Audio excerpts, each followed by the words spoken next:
Assalamualaikum semua, semoga kesehatan dan keberkahan senantiasa menyertai kita semua. Pada kesempatan kali ini, saya akan mempersembahkan sebuah cerita yang ditulis oleh Dioseta berjudul, Radio Tengah Malam Part Terakhir, Teman. Sebelum kita memulai cerita tersebut, alangkah baiknya untuk memberikan dukungan dengan cara like, komen, dan subscribe. Dukungan dari kalian sangat berarti bagiku dan akan menjadi motivasi bagi saya untuk terus membawakan cerita-cerita yang menarik lainnya. Dan jangan lupa mampir di Twitter Dioseta, untuk cerita-cerita horor yang lebih seru lainnya. Sulit mempercayai apa yang kulihat, kedua temanku terkapar tidak berdaya setelah berurusan dengan makhluk halus yang selama ini hanya muncul di cerita yang kubacakan saja. Dan sekarang di hadapanku ada seseorang memimpin sekumpulan makhluk halus mengaku sebagai Nadar, seseorang yang setia mengirimkan cerita-cerita seram untuk Radio Tengah Malam. Seharusnya ini akan menjadi cerita yang menarik. Kenapa kalian merusaknya? Ucap Nandar kepadaku. Jangan main-main, perjanjian apa yang kamu lakukan dengan setan-setan itu? Tanya Pak Lek Bimo kepada Nandar. Bukan urusanmu. Setidaknya aku masih bisa mendapatkan satu korban untuk mengakhiri cerita ini, lanjut Nandar sambil meninggalkan ruang penggilingan. Aku teringat akan Ranto, dia ditarik oleh makhluk yang tidak kukenal wujudnya. Ranto, Pak Lek, masih ada satu teman saya yang belum ketemu, teriakku pada Pak Lek. Jul, cari duluan. Kalau ketemu panggil saya, perintah Pak Lek pada rekan kecilnya itu sambil membantu menghampiri Nizar. Beliau membacakan doa pada sebotol air lagi dan meminumkannya pada Nizar. Terlihat wajah Nizar tidak lagi pucat dan terlihat sedikit tenang. Bisa jaga temanmu ini?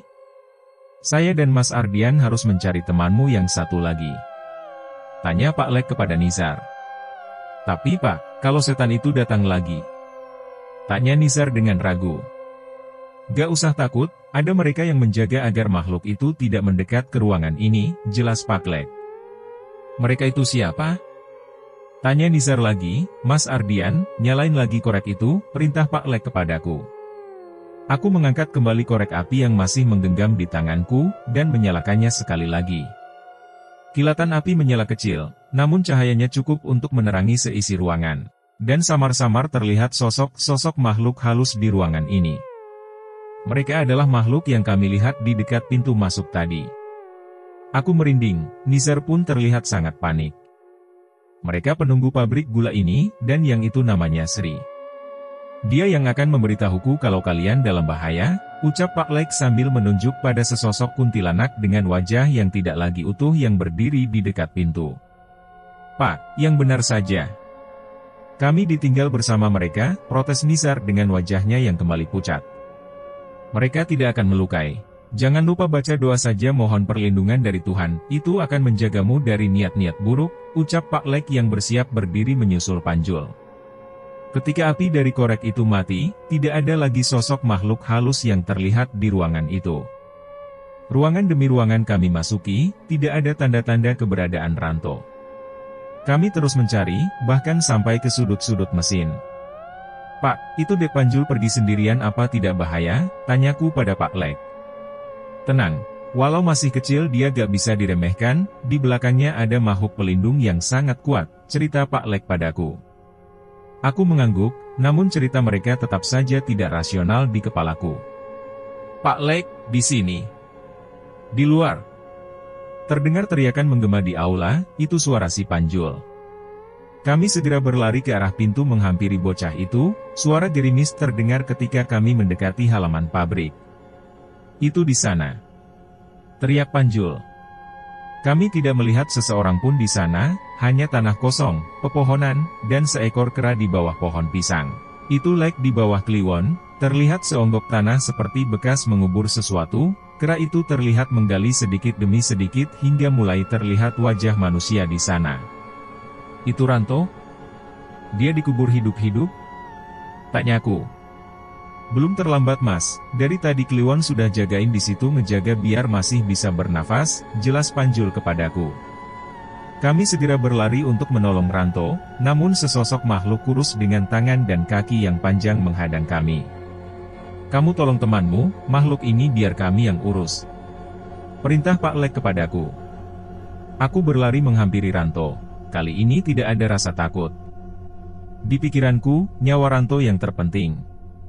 Aku menggali dengan tangan kosong, mengeluarkan sedikit demi sedikit bagian tubuh temanku ini. Namun, yang ku khawatirkan terjadi, dari atas pohon pisang menetes cairan hitam. Aku perlahan menoleh ke atas, namun tak lebih dari sejengkal dari wajahku muncul wajah penuh belatung dengan rambut yang rontok bergelantung terbalik ke menatapku. Belatung yang muncul dari rongga wajahnya terjatuh ke arahku, aku menoleh ke arah Pak Lek, namun terlihat dia masih sibuk dengan setan yang menghadang kami. Setan itu terjatuh dari atas pohon, kali ini terlihat telapak tangannya yang sangat besar dengan cakar-cakar yang panjang. Aku merangkak mundur mencoba menjauhi makhluk itu, namun setan itu cukup cepat mencoba meraihku dengan cakarnya. "Kliwon!" teriak Panjul seolah memberi perintah. Monyet kecil itu berlari ke arahku, melompat ke perutku seolah mencoba melindungiku. Cakaran besar makhluk itu mencoba menyerang, namun samar-samar terlihat bayangan monyet besar dari tubuh Kliwon menghajar dengan keras setan itu hingga mundur berlari ke arah hutan. Aku menoleh ke arah Ranto, tubuhnya sudah keluar dari timbunan tanah. Rasa emosi membakarku, tak pernah kubayangkan semua ini berasal dari seseorang yang kukenal. "Nandar! Keluar kamu! Selesain urusan kita sekarang!" teriakku di tengah gelapnya malam. "Keluar kamu!" Pak Lek dan Panjul menoleh, cukup heran dengan apa yang aku lakukan. Sesosok manusia keluar dari dalam hutan. Terlihat dia menyaksikan semua yang terjadi dari dalam sana. "Ardian, kamu ingat cerita ritual pemanggil setan di Gunung Lawu yang kamu ceritakan?" ucap Nandar. "Ini hasilnya." Sekumpulan makhluk halus berkumpul di sekitar Nandar. "Kamu gila, berapa banyak tumbal yang kamu habisi?" tanya Pak Lek. "Banyak, terlalu banyak, semua nama yang mati sudah kukirimkan padamu," ucap Nandar memandangku. Aku mencoba mengingat semua cerita yang dikirimkan oleh Nandar, hampir semua tokoh utama di ceritanya mati mengenaskan. Mungkin itu yang dimaksud. "Sudah, cukup. Hentikan semua ini," ucapku pada Nandar. "Tidak bisa, harus ada bayaran atas semua ini, yaitu nyawa kalian," ucapnya Pak Lek Bimo menghampiriku, terlihat Kliwon dan Panjul berada di sampingnya. Tidak ada dari kami yang akan jadi korban ilmumu," ucapnya sambil mulai membacakan doa. Terlihat wajah putus asa di wajah Nandar, dia tahu makhluk-makhluk pengikutnya tidak akan bisa mengalahkan kemampuan kedua orang hebat ini. Wajah Nandar terlihat mulai pucat, air mata mulai menetes di matanya. "Baiklah, kalau bukan kalian tumbalnya. Berarti sekarang giliranku," ucapnya dengan isak tangis. Aku tidak mengerti dengan apa yang dimaksud, namun aku melihat Pak Lek berlari ke arahnya. Namun belum sempat meraihnya, puluhan makhluk halus yang tadi menyerang kami mengerubuti Nandar, menarik kedua tangannya, mencabik-cabik tubuhnya. "Ardian, kamu akan ceritakan ini di radiomu kan?" ucapnya lagi memaksa berbicara. Terlihat makhluk hitam yang tadi merasuki tubuh Didi meraih wajah Nandar, mengeluarkan kedua mata dari tempatnya. Terdengar teriakan putus asa yang menghilang bersama dengan tubuhnya yang berserakan. Aku merenung, apakah semua ini karena perbuatanku? "Mas, ora usah dipikirin, itu salahnya sendiri," ucap Panjul kepadaku. Malam ini terasa sangat panjang, kami menghampir Nizar dan Didi dan membawanya ke kampung. Di pagi hari, warga kampung berkumpul menghampiri kami, tak sedikit yang memarahi kami atas perbuatan kami. 3 hari berlalu. Didi, Nizar, Ranto sudah hampir pulih dari luka-lukanya. Dika datang menjemput kami dan meminta maaf atas kesalahpahaman di siaran radio. Aku tak mempermasalahkan, jelas itu bukan salahnya. "Pak Lek, terima kasih banyak atas bantuannya, saya berhutang banyak sama Pak Lek, sama kamu juga Dek," ucapku pada Pak Lek dan Panjul. "Benar Pak, warga desa juga baik sudah mau membantu ngobatin kami," tambah Nizar. Pak Lek tersenyum, dan terlihat Panjul mengambil sesuatu dari dalam rumah. "Mas Ardian, tanda tanganin radioku don buat kenang-kenangan," bocah itu sambil menyodorkan radionya. "Ya ampun Panjul, kamu itu sudah nyelamatin nyawaku, harusnya aku yang minta tanda tangan kamu," jawabku padanya. "Lagian setelah kejadian ini kayaknya saya mau berhenti dari radio tengah malam," Nak Ardian, gak usah menyalahkan diri atas kejadian semalam.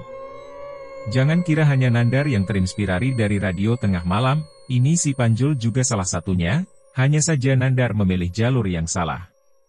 Ucap Pak Lek. Aku mengambil radio yang dibawa si Panjul dan menandatanganinya. Ini, aku tulis nomor aku juga. Kamu bisa hubungin aku kapan aja, anggap aja aku kakakmu sendiri, ucapku padanya. Matur suwun Mas Ardian, balasnya dengan senang. Kalian sering-seringlah main ke tempat ini. Saya berencana menjual sawah dan mencoba mengoperasikan pabrik gula itu lagi. Datanglah kalau tempat ini sudah tidak angker lagi, cerita Pak Lek. Siap Pak, setiap ke kota ini kami pasti akan mampir, ucap Didi kepada Pak Lek. Kami pun pamit, dan meninggalkan desa ini. Terlihat sosok pabrik tua yang terlihat megah di siang hari, tidak akan terbayang apa yang terlihat saat hari sudah mulai malam kecuali kalian merasakannya sendiri. Kita masuk dalam akhir cerita ini. Beberapa minggu berlalu setelah kejadian di pabrik gula, aku mencoba kembali ke ruang siaran. Walaupun cukup ragu, aku memutuskan kembali memulai siaran, namun kali ini aku akan memilih-milih cerita. Terutama aku tidak akan memilih cerita yang berbau ilmu hitam. Gimana bro, sudah siap tempur lagi? Ucap Dika sambil menepuk punggungku. Kita coba tapping ya, kita mulai dari cerita yang ringan dulu, balasku. Ya sudah, sana pemanasan dulu, lanjut Dika. Aku memasuki ruangan, mencoba melihat sekeliling ruangan.